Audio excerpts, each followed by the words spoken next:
Hello and welcome back. I would like to discuss how I put together a lightweight ramp with rollers so that I could load up to 150 pounds into the back of my vehicle without hurting my back. What I started with was a plastic dog ramp. The folds in half and can handle 150 pounds but weights only about 10 pounds before the rollers. What I started off with is the 5-foot dog ramp, then some 1/2-inch nylon rods that would go right across the entire ramp and over those nylon rods. I fitted some 3/4-inch PVC pipe so that the pipe spins freely on the nylon and glued the nylon in place, offering extra strength and keeps it from coming apart. Over the 5-foot spread, I installed 9 rods, allowing for about 6-inch spaces for easy rolling up and rolling down the ramp.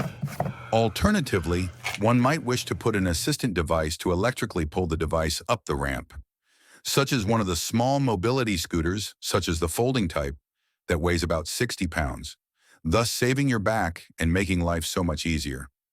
One issue is it's hard to find a small, so-called winch at 12 volt that is capable of 150 pounds, but I was able to find a Bruno lift, as is that I could mount to the back to my back seat and to assist. So there is another project someone could attempt. Let the challenge begin. I hope this short video was able to bring something to light in our how to set up videos. Keep watching for more to come. Until we meet again, I am the Tinker. I would like to add that this particular ramp is about 13 to 14-inch wide with a capacity of 150 pounds. There is a ramp available that is more robust, is sectional, and holds up to 250 pounds and 20 inches wide and just a bit longer, which may work better for the small mobility scooters that come apart or fold. But for now, this works for me. Let's see what you can come up with. Until next time.